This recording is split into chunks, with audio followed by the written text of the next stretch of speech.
আগামী নির্বাচন কিন্তু কোনো এক্সপেরিয়েন্সের বিষয় না, এক্সপেরিমেন্টের বিষয় না। এই সুযোগটা আমাদের কাজে লাগাতে হবে, এইটিকে সদ্ব্যবহার করতে হবে। প্রবাসীদের সামনে এখন বিশাল দায়িত্ব হচ্ছে যে সঠিক দলকে নির্বাচিত করতে সহযোগিতা করা। আপনারা প্রবাসে আছেন, প্রবাসীদের কাছে প্রথমে আমি কৃতজ্ঞতা প্রকাশ করেছি। আমাদের যে স্বৈরাচারের বিরুদ্ধে আন্দোলন, এই আন্দোলনে প্রবাস থেকে বহু প্রবাসী বিভিন্নভাবে সহযোগিতা করেছেন। এই আন্দোলন সফলতার পিছনে প্রবাসীদের একটি বিশাল ভূমিকা রয়েছে, প্রবাসীদের একটি বিশাল ভূমিকা রয়েছে। কাজেই প্রবাসীদের অবদানকে কোনোভাবে আমরা খাটো করে দেখতে পারি না। কিন্তু আপনাদের সামনে আমি যেই পরিকল্পনাগুলো তুলে ধরেছি, আমাদেরকে আগে কাজ শুরু করতে হবে। আমরা যদি কাজ শুরু করতে না পারি এবং আমরা যদি সকলের দাবি উপস্থাপন করতে থাকি, তাহলে কিন্তু একটা ইনডিসিপ্লিন তৈরি হবে, ফলে আমরা কিন্তু আমাদের কাঙ্ক্ষিত লক্ষ্যে পৌঁছতে পারবো না। এই মুহূর্তে একটু আগে যেই কথাটা আমি বলেছি, প্রিয় ভাই বোনেরা, একটু আগে যেই কথাটি আমি বলেছি, সেই কথাটি হচ্ছে যে এই আগামী নির্বাচন কিন্তু কোনো এক্সপেরিয়েন্সের বিষয় না, এক্সপেরিমেন্টের বিষয় না। এই সুযোগটা আমাদের কাজে লাগাতে হবে, এইটিকে সদ্ব্যবহার করতে হবে।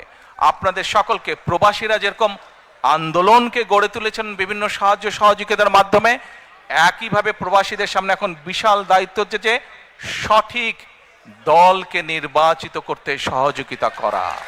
জীবনের সব আয়োজন এখানে একসাথে। যেই দল সঠিক পরিকল্পনা নিয়ে আগামী দিনে দেশকে গড়ে তুলতে সক্ষম হবে, যেই দল আগামী দিনে সঠিকভাবে বাংলাদেশকে সামনে নিয়ে যেতে হবে। আমরা যদি একসাথে থাকি, ঐক্যবদ্ধভাবে থাকি, তাহলে আমাদের এই প্রিয় মাতৃভূমিকে কিন্তু আমরা সঠিক ডাইরেকশনে নিতে পারবো। আমি 1 বছর আগে আপনাদেরকে বলেছিলাম যে সামনে কিন্তু আমাদের কঠিন সময়, ষড়যন্ত্র থেমে নেই এবং এই নির্বাচনও কিন্তু খুব সহজ নয়। আপনারা অনেকেই কিন্তু ব্যাপারটা এখন বুঝতে পারছেন।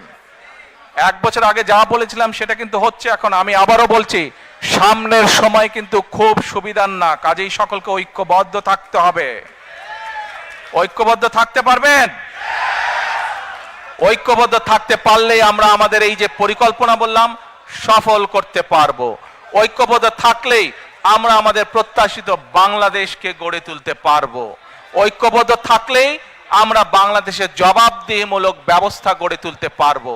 এই ব্রিটেনে যে আপনারা আছেন, এই দেশের জবাবদিহিমূলক ব্যবস্থা আছে বলেই এই দেশের মানুষ তার ন্যায্যতা থেকে বঞ্চিত হয় না, ন্যায্যতা থেকে বঞ্চিত হয় না। বাংলাদেশের মানুষ বহু যুগ ধরে তাদের ন্যায্যতা থেকে বঞ্চিত হয়েছে। কাজে আসুন, বাংলাদেশের মানুষের ন্যায্য অধিকার যদি ফিরিয়ে দিতে হয়, যে কোনো মূল্যে আমাদেরকে কি করতে হবে? ঐক্যবদ্ধ থাকতে হবে। ঐক্যবদ্ধ না থাকার কোনোই বিকল্প নেই আমাদের। United we stand, divided we fall.